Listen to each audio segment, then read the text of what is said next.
एक 3 सेंटीमीटर ऊंची वस्तु 15 सेंटीमीटर फोकस दूरी वाले अवतल दर्पण के सामने 20 सेंटीमीटर दूरी पर रखी है। दर्पण से कितनी दूरी पर पर्दा रखा जाए कि इसका चमकीला ठीक 3 सेंटीमीटर ऊंची वस्तु है। ठीक, तो वस्तु 3 सेंटीमीटर ऊंची है, वस्तु की ऊंचाई कैसे लिखेंगे? ओ द्वारा ओ बराबर 3 सेंटीमीटर और क्या दिया?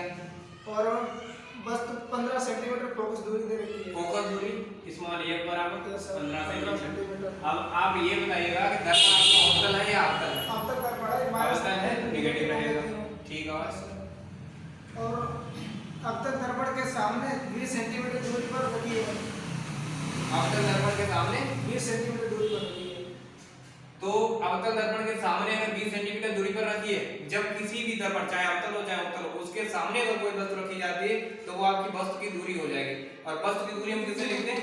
u द्वारा। तो u बराबर कितना हो जाएगा? 20 सेंटीमीटर। दर्पण आपका अवतल है तो अवतल दर्पण में u v f तीनों आपकी नेगेटिव होगी तो ये नेगेटिव रहेगी। हाँ, फिर आपसे कह रहा है कि पर्दा हम कितनी दूरी पर लगाएंगे हमें वस्तु का चमकीला प्रतिबिंब प्राप्त हो। यानी जो प्रतिबिंब प्राप्त होना चाहिए, पर्दा इतनी दूरी पर लगा होना चाहिए कि वहां पर हमें प्रतिबिंब जो मिलना चाहिए वो हमारा चमकीला प्रतिबिंब मिले। तो यानी आपके दर्पण से प्रतिबिंब तक की दूरी क्या हो जाएगी? Small v। आपको ये ज्ञात करनी है। फिर आपसे कह रहा है कि जो प्रतिबिंब हमें चमकीला प्राप्त होगा उस प्रतिबिंब की आकार यानी उस प्रतिबिंब की लंबाई कितनी होगी? तो आपको i प्राप्त करना है। ठीक, तो हम लगाएंगे दर्पण के सूत्र से। दर्पण का सूत्र है आपका बराबर v प्लस घनपान u। अब जरा देखो घनपान ये आपको दे रखा माइनस का 15, घनपान v फाइंड आउट करना है, प्लस घनपान u आपको दे रखा है माइनस का 20। माइनस का 20 है, ये आपका माइनस का 15, इसको एक तरफ ट्रांसफर कर दो तो माइनस का 15 इधर आएगा नेगेटिव है, इधर आएगा पॉजिटिव हो जाएगा। 1/20 इक्वल टू 1/v। 15 और 20 का एलसीएम लेंगे कितना आएगा? 60 आ जाएगा। 15 चक्कू 60, 4 का 1 पे गुणा करेंगे माइनस का प्लस 3 3 60 3 1 3 बराबर 1/v आ जाएगा। माइनस 4 से 3 को घटाएंगे कितना बचेगा? माइनस का 1/60 बटे v।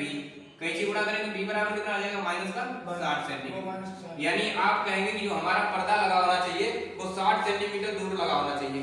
अब देखो हमने बताया दर्पण अवतल होगा उसमें तीनों नेगेटिव होंगी। देखो ये ऑलरेडी नेगेटिव दे रखा है, u आपको नेगेटिव दे रखा, v जो आपने निकाला वो हमारा कैसा हो गया?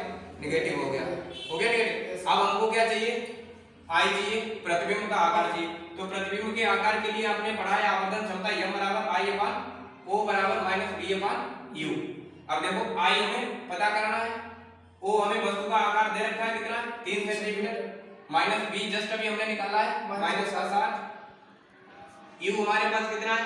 माइनस का 20। तो माइनस से माइनस कैंसिल, i बराबर कितना आ जाएगा?